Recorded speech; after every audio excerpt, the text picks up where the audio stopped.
Hi, this is Tim of the 1916 Company. Welcome and thanks for logging on. If you love this watch and all about to follow, reach out to Team Mosso at the1916company.com for purchase and pricing details, because if you're watching this morning of, all these watches are in stock and available. Again, for pricing questions, Team Mosso at the1916company.com. Oh, right, here's a model launched in 2021 and without compare in the Vacheron catalog. Possibly the most versatile watch Vacheron makes. This is the Overseas Ultra-Thin Perpetual Calendar Skelette. Launched in 2021 alongside a rose gold counterpart. This is the white gold version, the one that I would buy. It won the Calendar and Astronomic Prize at GPHG, and the timepiece is easy to wear, being 41.5 millimeters, but only 8.4 millimeters thick and 48.8 lug tip to lug tip, so it's very comfortable on a small wrist. The watch comes with two extra straps, one in rubber, one in leather, and an extra deployant clasp to join them to the watch. So you're going to be spoiled for options. On my 16 centimeter circumference wrist, it wears as thin as its name implies. Super short across the wrist. I could recommend this for a 14 centimeter circumference wrist. Very comfortable, nicely counterweighted by the bracelet. Taking a quick look, you can see that it's actually quite well loomed. I mentioned this watch is versatile, and you better believe, may even be easier to read in the dark. The timepiece includes some features that are characteristic of the third generation Overseas, including 25,000 ampere per meter anti-magnetism, the extra straps that come with the watch, and a bracelet along with the straps that can be removed by simply undoing the quick release system and snapped on just as easily.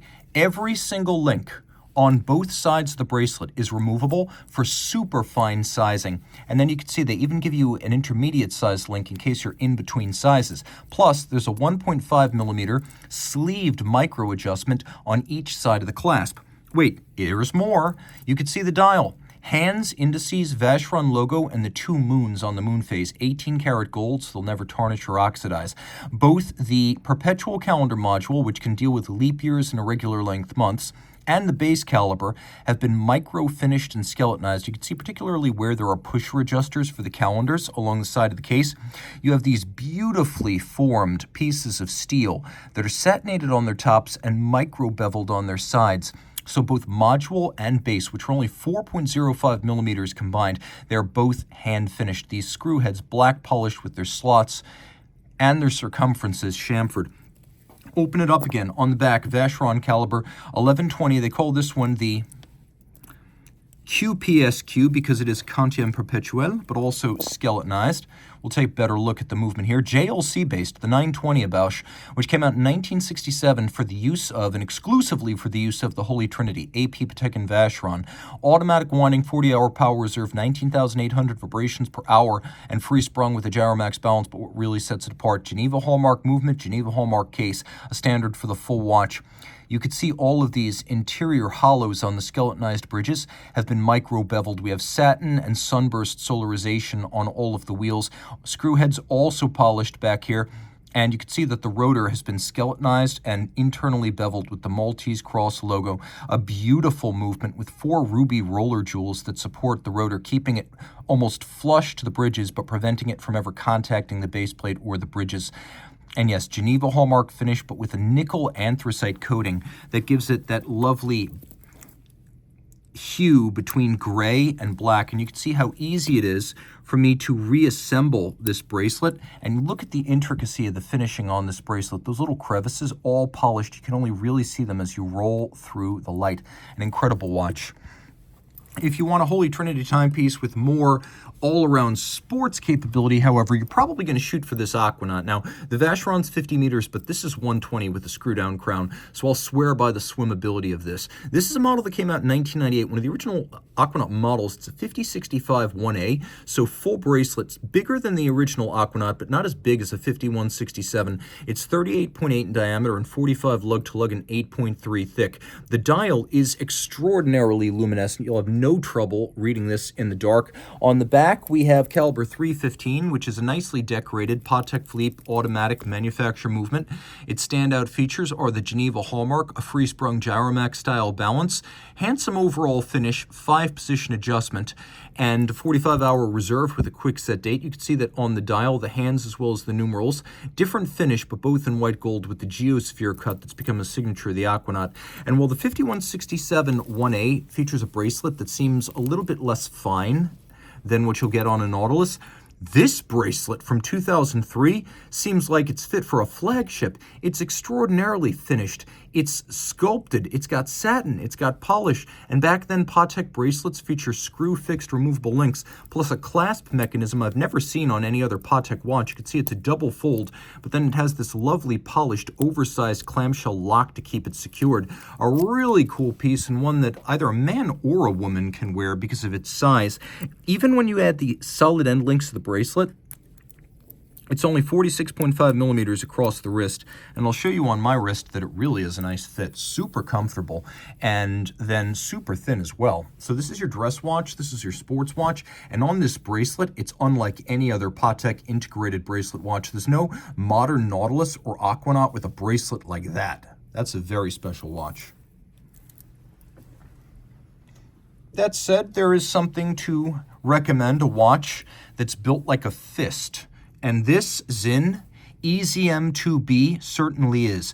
From Sinn of Frankfurt, this is a mission timer, Einsatzmesser. The EZM being built originally, the two back in the mid-90s for the German elite cadre whose name and logo appear on the dial. So let me show you that right there, because this is the Sinn UX GSG. GSG is basically a German version of what U.S. Army Delta Force is, so special forces, but really geared towards things like hostage rescue and counterterrorism. And so Sinn is one of the few brands that's in the luxury category that still builds no-nonsense contract watches for uniformed forces. In other words, with all respect to Jaeger-LeCoultre, I don't really think Navy SEALs were wearing giant rose gold geographic divers in combat, but GSG absolutely wears this watch. And this is a watch that you can wear too, because it's not as big as you think. 51 lug to lug, 13.5 thick, 44 in diameter, actually wears well on my wrist. And it's on a strap that's really easy to love because it's made of silicone and super gummy. I mentioned the watch is thin. It is surprisingly so sitting because it's only 13.5 millimeters thick. It will allow it to slip under a cuff. Now, it's going to wear a little bit bigger than it has to because this strap has some stiffness to it. But if you put a regular strap in that can pull straight down out of the lug instead of flaring out, see that contrast between pulling straight down and the flare? This could probably fit on a wrist of 15 centimeters circumference. It wears more like a 42 than a 44. The strap is impressive. Silicone for comfort, and because it doesn't chafe in the presence of sweat, sand, and salt. That's why Sinn uses silicone. You can see that it has a number of little inserts that replace the spring bar at the clasp to make it more securely anchored. It has a clasp that's a single fold with twin trigger release. You can see shipping stickers still present. This one was sold in 2023, and it's still very, very fresh. There's also an interesting feature inside the clasp. Let me see if I can pop that open. So you can see how it's anchored. There is a little clamp that prevents it ever from coming undone. By the way, we will cut this uncut strap so it fits you perfectly. But there is a sliding mechanism that allows you to move this in and out. And it gives you the ability to fine-tune the fit. So if you want to fine-tune fit that way, you can. But if you want to pull it all the way out as a dive extension, you can do that too. So just keep that in mind. I wanted to make it clear that the clamshell locks it into position, but you do have a degree of adjustability. U-boat steel, no, not salvaged from a wreck from World War II. Modern U-boat steel is used on German submarines built for its own navy and for its allies. Two things to recommend it. One, it's not going to corrode in the presence of sea salt, corrosive chemicals, or body sweat. Two, it's a little bit harder than standard steel. Standard steel, 175 to 220 Vickers. This is 350. The bezel's even more. The bezel is tegmented steel, which is about 1,200 Vickers, and then it has 1,800 to 2,000 Vickers DLC on the top. The problem with DLC on most steels is that the steel underneath is soft, so when there's a hard impact, the underlying metal collapses.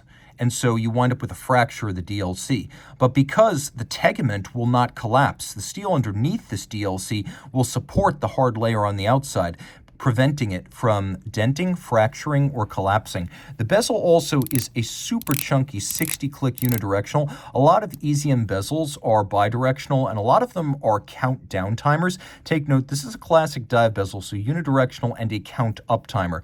What really sets this watch apart is that the dial is oil-filled. That's right. From every angle, the index of refraction of the sapphire and the oil exactly the same. So you can read this watch from any angle, including underwater. That's why the sapphire is perfectly flat. And because the oil will push back against the pressure of the ocean, one fluid countering another, this watch is an absurd 5,000 meters water resistant. And you can see in the dark, it is volcanic loom. The bezel pearl is huge, all three hands loomed. And the seconds hand, as distinct as can be. This is dusk till dawn loom, really, from the end of the day to the beginning with no fade. This is the real deal if you want to watch that's visible in all conditions. Yes, it has hacking. Yes, it has quickset. And yes, it is quartz, but not just any quartz. It has a 7 to 10 year power reserve.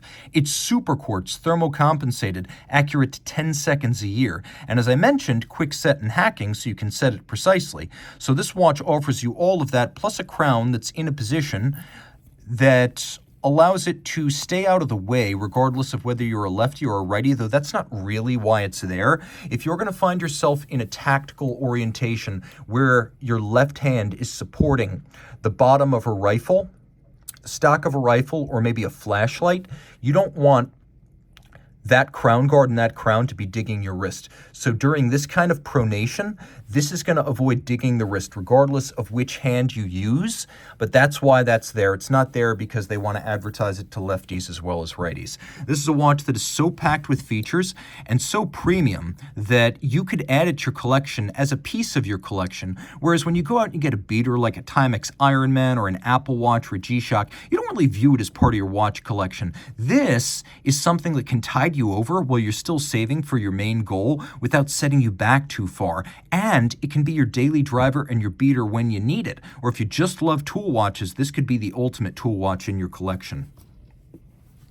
So let's stick with the idea of a timepiece that is going to be a goal. We talked about how this could be a way station where you save for your big piece. This is your big piece. Boutique edition. You're looking at FP Journe Tourbillon Souverain, and not only is it the edition that's only available through the factory stores, but it's on the rare and extraordinarily expensive 5-figure USD factory bracelet. So between being a boutique exclusive, a model that requires some doing to obtain, and on this rare bracelet, this is going to be a piece you will not see again. So the dial is blackened, but it's gold. So it's a gold dial, a gold bracelet, gold clasp, gold case, and yes, the movement with an 80-hour manual wind power reserve, tourbillon and remontoir constant force. It is made of 18-karat rose gold. You can see the understructure of the tourbillon and the remontoir. Like everything else on this model, finished to a generally higher standard than most Journe watches. The beveling, the mirror finish, this incredible mirrored concave in the gold that allows you to better see the tourbillon and reflects light onto the tourbillon cage. All of that is there to make your ownership more pleasurable. It's 57 from end link to end link, 13.8 thick, 42 in diameter, and then you've got a dial that is gold where it's black. It's blackened gold. It's got a power reserve indicator, 80 hours. By the way, 0 means 0 hours since fully wound. It's a chronometer style power reserve. And then we've got these little subdials for the seconds, which you'll note are deadbeat, and the hours and minutes. And these two little subdials are grand faux enamel. The tourbillon features a free-sprung architecture, 6-position adjustment, a 3 Hz beat rate, and something that's not universal in Journe watches, even very expensive ones, an overcoil hairspring, which is there to help isochronous performance in every physical orientation. The tourbillon has less of an impact on the watch's precision when it's on the wrist than the 6-position adjustment, free-sprung architecture, overcoil, and remontoir. Where this vertical tourbillon starts to make sense, and by the way, it's a 30-second tourbillon, not a 60. It moves at twice the speed. This vertical tourbillon starts to make sense when you think about how this watch is going to sit on your dresser at night. It's going to be in one of 4 positions: dial up, dial down, crown up, or crown down. And you know what's the same in all 4 positions? This tourbillon is vertical. It's in the same orientation. So once you take this watch off the wrist, the tourbillon becomes a genuine credit to the watch's precision and timing capability. So for however many hours it's off your wrist, it's going to keep even better time than when it's on your wrist. Previous Journe tourbillons could not do this, but Journe realized that when a watch is sitting static, the orientation is exactly like a tourbillon in a pocket watch. One vertical orientation, static, canceling out the effects of gravity, as it rotates through 360 degrees, every orientation canceling everyone else.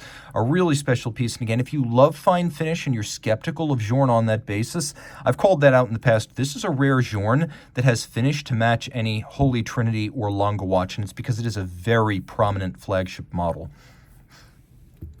Speaking of flagship models, a lot of people make a mistake with the Bethune DB25. They think it is an entry-level watch when it's anything but.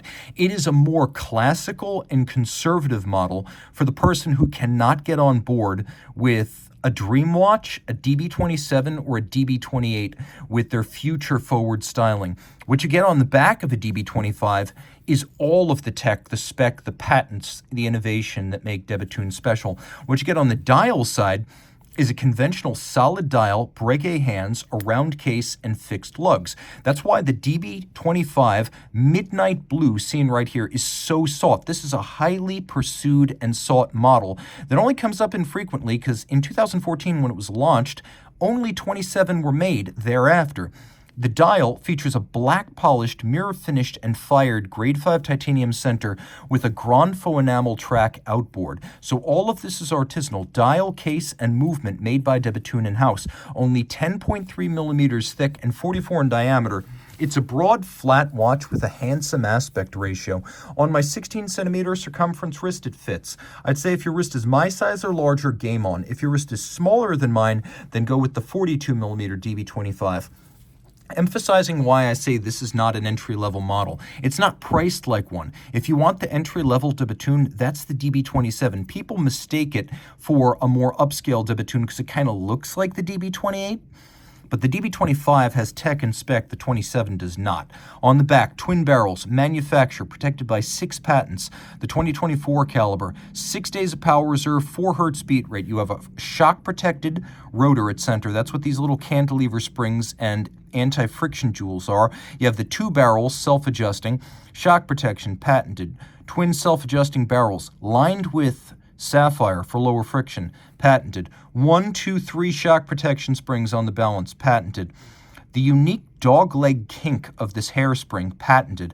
And the balance yoke, note it's not annular, it's not a wheel, patented. Denis Flageolet, the co-founder and watchmaking lead to this day at Bethune, creates new balance wheels all the time, no fewer than 10 to date. And this was the best he could achieve back in 2014. A yoke-like design, aerodynamic to reduce the effect of aerodynamic drag on timing, with platinum masses, maximizing the percent of total mass in the rim, and thus the polar moment or turning force. You can also see that it uses a fired blue titanium yoke, which helps to reduce the impact of temperature change on timing. And you could see the triple parachute shock protection system, 2 flanking steel springs with jewels, and an Inca block at center. And the idea is that those there will both improve durability of the watch against damage, but also chronometry to improve its fine timing. So the DB25 Midnight Blue, one of the most sought watches for its artistry, its rarity, and frankly, its somewhat conservative style. As if you are coming from Longa, Holy Trinity, or more conventional and conservative independents like Dufour or Moritz Grossman or Journe, this really is the olive branch into Bethune ownership, with all of the things that make the brand great, but none of the stuff that leaves people with more conservative tastes feeling a bit too exposed when it's on the wrist. This is really a great example of both worlds at their best. Now, speaking of watches that are durable, Sinn offers you one take with a quartz movement. Panerai offers another. Now, it's true these days they have smaller Panerai watches, 40 millimeters, 38 Douais with 30 meters of water resistance, ladies' watches with pastel dials. This is not one of those. This is an uncompromised, old-school Paneristi Panerai from the year 2000. This is a C series. This is the PAM 48, and this is what I recommend to people who want, quote-unquote, a real Panerai and not something with spring bars, a snap case back, a pastel dial, a teensy case, too little water resistance. This is built old school. 40 millimeters in diameter, 48 lug to lug, 300-meter water resistance with the iconic crown guard. I could cover every part of this watch. You still know what make and model. Plenty of luminescence. This is what's called the sausage dial because it's printed rather than sandwich. And you can see no shortage of lume, including the crosshair small second.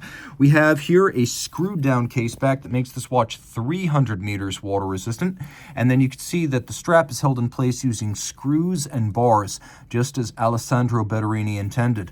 The movement is a 7750 P1, which is the OP3. It's a movement that Panerai used for many years that was both tough and very accurate. It's basically a 7750 with the chronograph elements removed. So it's a chronometer certified by the COSC, automatic winding with stop seconds, a quick set date, 5-position adjustment, unidirectional winding, and a 42-hour power reserve. Anyone, anywhere can work on this movement, and that's part of its beauty. It also comes with some features that are a little bit upscale, and you normally don't get large rectangular scale, symmetrical scale alligator leather on a Panerai sports watch. Generally, it's going to be something like calfskin or textile or rubber. So this is a sign that Panerai intended this to be a little bit more versatile, and maybe even their idea of what a dress watch looked like in the early Vendôme years. But you can also see that there's a full clasp, which is another rarity and a premium upcharge on a Panerai watch. So this was designed as sort of a two-way swing, a watch that could be your sports watch or your dress watch at the time. And you can see how nicely it wears. A smaller Panerai, but not a teensy Panerai, not an effete Panerai, not a feminine Panerai. In fact, a lady could wear this and still have a butch, robust, classical Panerai watch that makes no excuse. You know, if you want to market to kids, sell them something designed for adults. And I find that the real connoisseurs among female watch collectors today don't want to be marketed to. They don't want small, they don't want quartz, they don't want diamonds. What they usually want is something very much like a man's watch in a smaller size, which is why they often buy vintage and why they almost always want mechanical. And this is a great example of that. So if you are a lady who loves a traditional Luminor Marina, this is that. All right, Panerai. Let's say you do have a taste for bigger things and greater exclusivity. Well, back in 2022, Panerai launched a series of watches that would be event specials. This is the Radiomir Bronzo PAM 760, the first ever Radiomir to be built with a bronze case. Previously, they were all Luminor variants. It's 47 millimeters. It's got a genuine plexi, and it comes with a second plexiglass, a throwback to the 3646 combat watches of the 30s and 40s that started the legend of Panerai. This watch was only available to people who were invited to collector dinners. So under new CEO, or then new CEO, Jean-Marc Pontruet, he, of course, took over the company and tried to make it stand for something, and he decided that events and experiences would be the future. So if you get invited to one of those collector dinners, which he hosts, only there will you have the opportunity to buy this watch. So it's not precisely a boutique edition, but you could only buy it from Panerai, and you could only get it if you were at those dinners. In addition to the first ever Bronzo Radiomir, you get a dial that is olive green gradient fade with a lovely granular finish, a very coarse granular finish, a photina and a sandwich dial. So you have a stencil with the numerals and the indices on top of a fully luminescent disc. And just like the PAM 48 you just saw, this one has no shortage of lume. Unlike the PAM 48 you just saw, this is a much more exclusive watch. It comes with a model-specific strap that features a sort of simulated ecru patina to the stitching itself and a crosshatch, thick profile. On the back, a display case back, caliber 3000, but in its latest iteration with the finger bridges. Manual wind, twin barrel, 72 hours of power reserve. It's got a full balance bridge and a free sprung balance for shock resistance. And then you can see it's a big movement that properly fits this case. The case back is titanium grade 5 because some people have an allergic reaction to bronze in contact with the skin. Thanks to this case back, it won't be. 100-meter water resistance. Put it on a different strap, you can swim with it. You can see why is the year of this. This was actually sold at one of the first collector dinners. Notice they gave themselves 300 units. That will take years to fulfill at the rate they're selling these. And then you can see that the plexi has this lovely off-axis distortion, and there's another feature to this watch that's not obvious, and Panerai doesn't do a great job of explaining it, but there is a mobile travel time hour hand that you can move around if you are a world wanderer who's likely to travel with this watch. So just keep that in mind. On my wrist, I would always say Panerai watches traditionally wear square, which is to say disregard the lugs. Though they are 55 millimeters lug to lug, this is a 47 millimeter watch. Think of this as a 47 millimeter lugless watch, because as with the Luminor, the lugs there are just barely there. They're there to sling the strap out and hold it in place. They're not a prominent feature of the watch, so you don't read this watch as too big for my wrist. So if your wrist is my size or larger, game on.